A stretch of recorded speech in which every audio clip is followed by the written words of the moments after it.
Okay.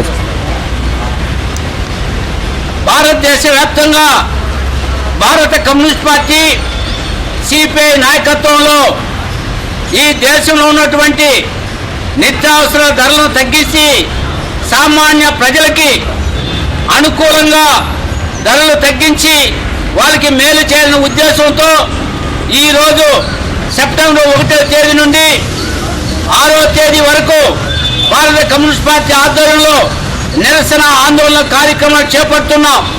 అందులో భాగంగానే ఈరోజు ఈ చిత్తూరు నియోజకవర్గంలో కూడా మండల కార్యాలయం ముందు కూడా ఈ నిరసన తెలియజేస్తున్నాం. భారత కమ్యూనిస్ట్ పార్టీగా మేము ఒకటి అడుగుతున్నాం, ఈ యొక్క నిత్యావసర ధరల్ని తగ్గించలేని మోడీ ప్రభుత్వం గద్దె దిగాలనేసి కూడా ఈ సందర్భంగా మేము తెలియజేస్తున్నాం. ఎందుకంటే గతంలో ఎన్నికల్లో అధికారులు రాకముందు ఎన్నికల్లో ప్రజలకు వాగ్దానాలు ఇచ్చారు. నిత్యావసర ధరలు తగ్గిస్తాం, పెట్రోల్ డీజిల్ ధరలు తగ్గిస్తాం, కానీ వ్యవస్థని పటిష్టం చేస్తాననేసి అనేక వాగ్దానాలు ప్రజలకు చెప్పి అధికారంలోకి వచ్చిన తర్వాత ఈ యొక్క రోజు రోజుకి నిత్యావసర ధరలు విపరీతంగా అవకాశం అంటా ఉంది. సామాన్య ప్రజలు బజారుకి వెళ్ళి పని లేని పరిస్థితుల్లో ఈ రోజు ఉన్నారంటే చింతపండు రేటు పెరిగింది. మొత్తం దీనికి తోడుగా పెట్రోల్ ధరలు, డీజిల్ ధరలు విపరీతంగా పెరిగింది. డీజిల్ ధరలు, పెట్రోల్ ధరలు పెరిగితే సామాన్య ప్రజలకు ఏమని కూడా మీరు అనుకోవచ్చు. కానీ డీజిల్ ధరలు పెరిగేదాని వల్ల ఈరోజు మనకు వస్తున్నటువంటి నిత్యావసర బియ్యం రావాలన్నా లారీలో రావాలా, బట్టలు రావాలన్నా లారీలో రావాలా, ఏ వస్తువు రావాలన్నా ప్రజలకు ఏ వస్తువు రావాలన్నా కూడా లారీలో రావాల్సిందే, ట్రాన్స్పోర్ట్ రావాల్సిందే.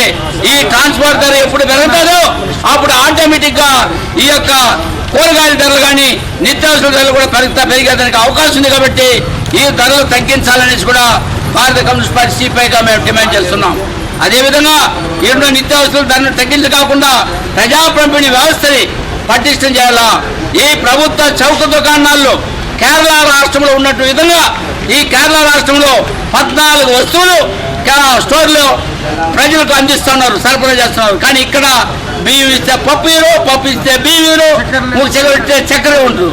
కాబట్టి మొత్తం కూడా 14 వస్తువులు కూడా ఈ యొక్క ప్రజా పంపిణీ వ్యవస్థలు చౌక దుకాణంలో ఇవ్వాలని కూడా మేము డిమాండ్ చేస్తున్నాం. అర్హత గల వారికి కులాలతో లేకుండా, మతాలతో పని లేకుండా, రాజకీయ పార్టీలతో పని లేకుండా, వాళ్ళు ఎస్సీనా, బీసీనా, ఓసీనా కాకుండా అర్హత గల ప్రతి ఒక్కరికి రేషన్ కార్డు ఇవ్వాలా.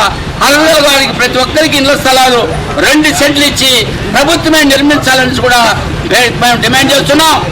దీనిపైన 6వ తారీఖున జిల్లా కలెక్టర్ కార్యాలయం ముందు కూడా సిపిఐ ఆధ్వర్యంలో దేశవ్యాప్తంగా ఈ యొక్క నిరసన ధర్నాల కార్యక్రమం జరుగుతోంది. 6వ తేదీ జరుగుతున్నటువంటి కలెక్టర్ దగ్గర జరుగుతున్నటువంటి ధర్నాకి ఇక్కడ ఉన్నటువంటి ప్రజలు, కార్యకర్తలు అందరూ కూడా పాల్గొని జయప్రదం చేయాలని కూడా మేము డిమాండ్ చేస్తున్నాం.